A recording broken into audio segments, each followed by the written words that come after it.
Calendar turns to March. That means it's postseason time in college basketball. Queens takes on Anderson in the first round of the South Atlantic Conference tournament here at the Levine Center on Wednesday night.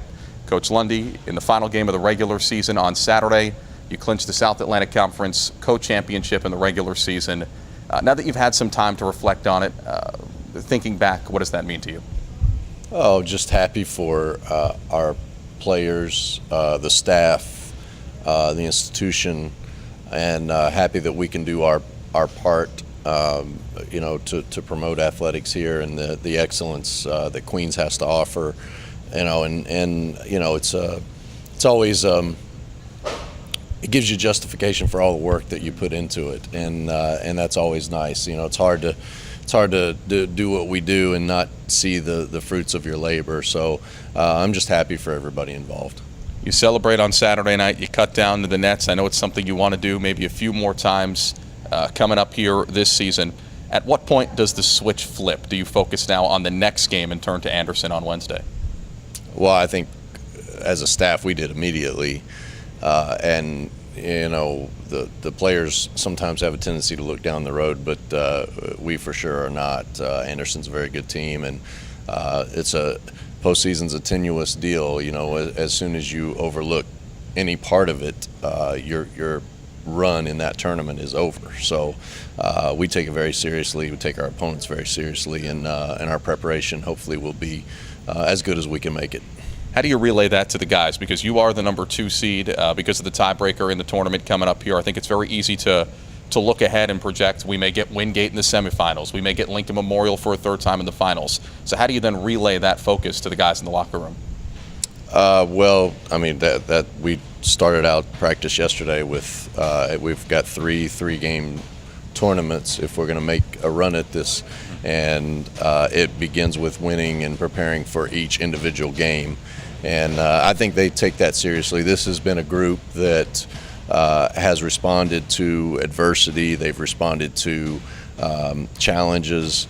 And if you look at our record, we do have 3 losses, but all 3 of those games could have gone either way. So I think they're very serious about making a hard, strong run in these 3 tournaments.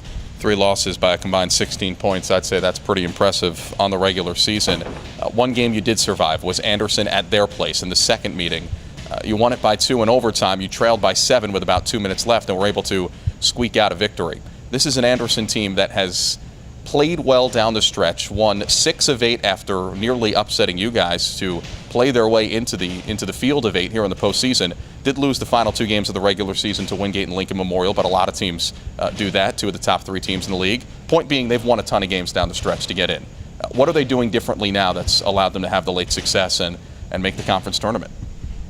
I just think that they're a team that's gotten better and better as the year's gone on. It's funny, they started their year here in our tournament, the preseason tournament, and I was impressed with them then, but they've continued to get better.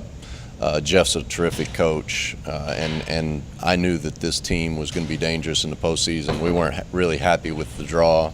The game there was an interesting game. We went up, I think, 14 in the first half, and then 11 or 12 in the second half. And they have a resilience about their team that they just keep chipping away at you. He makes really good in-game adjustments, and they've got some guys that can really score the basketball.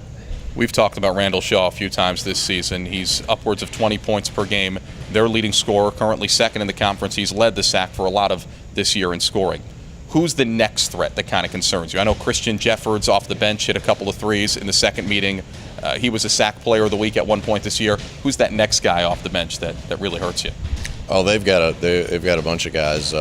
Sean Bernard, we couldn't guard him in the game there, and he came off the bench for them. They're good inside with Dotson. They've got a bunch of guys that can shoot the basketball. They do a terrific job spacing, and I think that's the challenge with Anderson is you don't know where the guy is going to come from other than Shaw, who's pretty much one of the most dangerous players in the league, and one of the most dangerous since we've been in the league. But that next guy can be anybody, and so we've got to be vigilant about how we guard and keep tabs on who's hot. So. Well, you mentioned Anderson played the opening of the season here in the tournament at the Levine Center. It will be their 4th time lacing it up at the Levine Center. Comes on Wednesday night, hour earlier than normal at 7 o'clock, and we'll have the play-by-play coverage for you on queensathletics.com/Royals Live. Coach, congratulations again on the title, and good luck on Wednesday. Thanks, Phil.